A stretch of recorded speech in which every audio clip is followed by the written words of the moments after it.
చూడండి ఇంట్లో ఇలా పసుపు డబ్బాలు ఉంటాయి కదా, వీటిని ఎంత తోమినా కూడా ఆ పసుపు మరకలు అనేవి పోకుండా ఉంటాయి.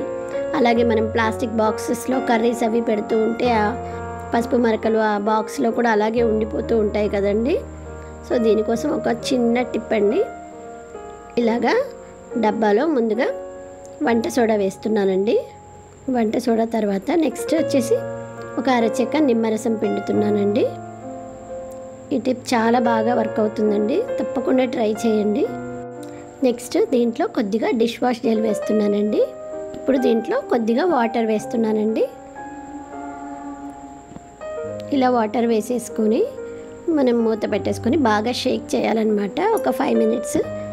ఇప్పుడు దీన్ని స్క్రాచ్ బైట్ తోటి మనం తోమేసుకున్నాం అనుకోండి, చాలా నీట్గా వస్తుందన్నమాట. ఈ ప్రాసెస్ మనం 1 మంత్కి ఒకసారి చేసామనుకోండి, ఏంటంటే ఆ పసుపు మరకలు అనేవి ఎక్కువగా పేరుకోకుండా ఉంటాయండి. చూడండి ఇక్కడ ఎంత బాగా వచ్చేసిందో. నెక్స్ట్ దీనిని చక్కగా వాటర్ తోటి క్లీన్ చేసేస్తున్నానండి. చూడండి మీకు ఆ డిఫరెన్స్ అనేది తెలుస్తుంది కదండి చాలా క్లియర్గా.